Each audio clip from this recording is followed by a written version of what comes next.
Bill Maher, who just never ceases to amaze, had Tulsi Gabbard and Chris Matthews on his panel the other night to talk about Julian Assange.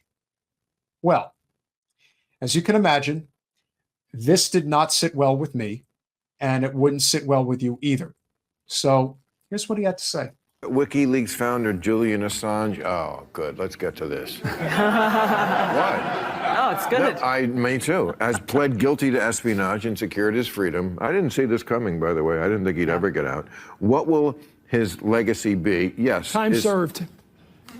Time served. He served 6 years, and that's what he's getting. No, but they're talking about his legacy, and that's what I want to know. Is he a heroic crusader exposing government lies, or he is a reckless traitor who is endangering our freedom? Yeah, I mean, it depends who you ask. I think that the more people have been, I mean, I think that he is an example of his prosecution, the charges against him are one of the biggest attacks on freedom of the press that we've seen and freedom of speech.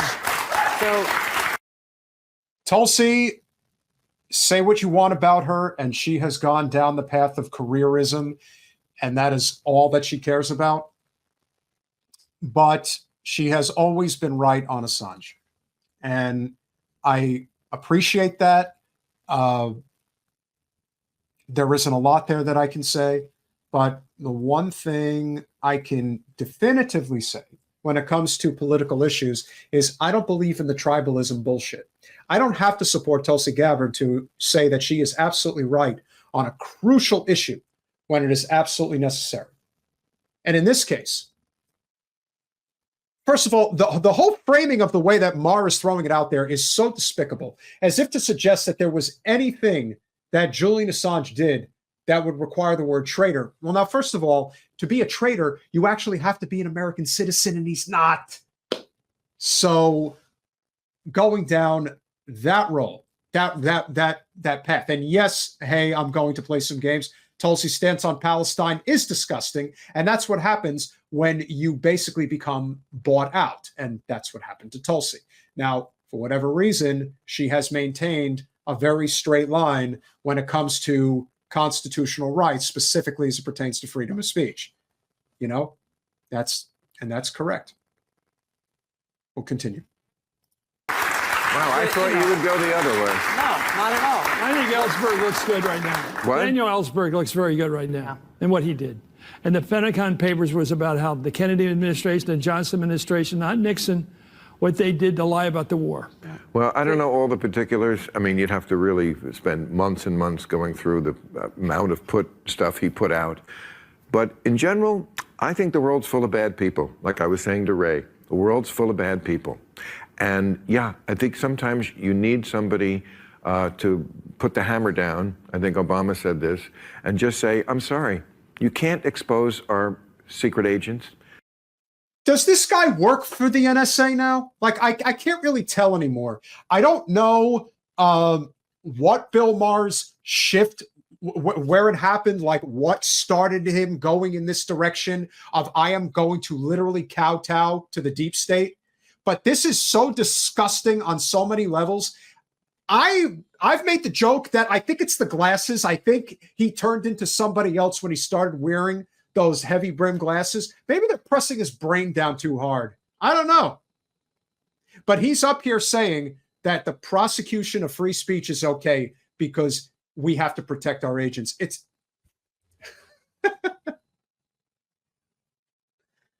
and the reason why we talk about this is because if you ever look at the comments on YouTube, they're fully on board with what he's saying.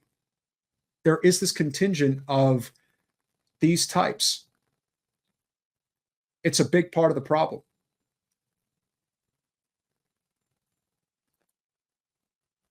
That's the part, Henry, that always seems to get lost on people. It wasn't just Vietnam. It was Cuba. It was Russia. Maybe at one time Kennedy was thought to be a hawk, or may have projected to be one, but ultimately decided that, no, I'm not going down that path. And if it costs me my life, if that's the price I have to pay, then so be it. Maybe he suspected it, maybe he didn't. But he did what he needed to do. And, you know, and that's the thing that Andrew's right about that people tend to forget. The 2016 Democratic primary was rigged. And there has never been retribution for what happened there. That is how we ended up with Donald Trump. That is how you ended up with a completely bought off Supreme Court that answers to the Heritage Foundation. It started there. Trump seized the opening, and he did it spectacularly, and he became the president of the United States because Debbie Wasserman Schultz rigged the primary for Hillary Clinton against Bernie Sanders, and Julian Assange exposed it. Remember what Hillary said? Can't we just drone bomb this guy? I can imagine what Debbie was probably saying in private. Wasn't too good. Let's see what else Mr. Maher has to say. And we have to think of our security first. Yeah. I mean, yes, I'm sure the government does some gnarly things, but I don't like this. I don't like a guy who pretends that he's the patriot when it's the spies out there who are protecting this country, not Julian. Okay, so we already got the cackle of neo-libs that are about to clap for this statement, but how about this? Actually, it was Benjamin Franklin. It was Ben Franklin who said, those who would give up liberty for security deserve neither. So Bill Maher is admitting that your liberty is not as important as my security. So I'm willing to give it up both ways. Pretty clear. But remember, when you're a 100 millionaire and you live in the Hollywood Hills, you know, your assessment of the world is extremely narrow, and that's being nice. I could say a lot worse, but that's where he's at. Assange. Because there are people who want to destroy this country. And there are people who are plotting to get nuclear weapons and all the rest of it. And this guy is not the one who made sure that we have not really been attacked since 9/11. Okay, he is so far gone at this point. And that is really what it comes down to. Like I said, I don't know where Maher's shift came from, but it's pretty clear that it was a big one.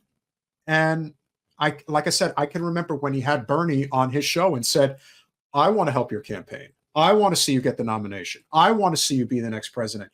If the Bernie Sanders of 2016 was running right now, you think Bill Maher would ever have anything to do with him? Whatever the shift was, whatever happened, clearly he felt, and maybe, just maybe, part of it's a facade. Maybe part of it is just the fact that his medium is dying and he feels that this is the only direction he could go in to salvage what's left of this operation because he really enjoys it. He was really popular at one time, especially when he was doing politically incorrect. But those days are gone. They're long gone. And most people are tired of him.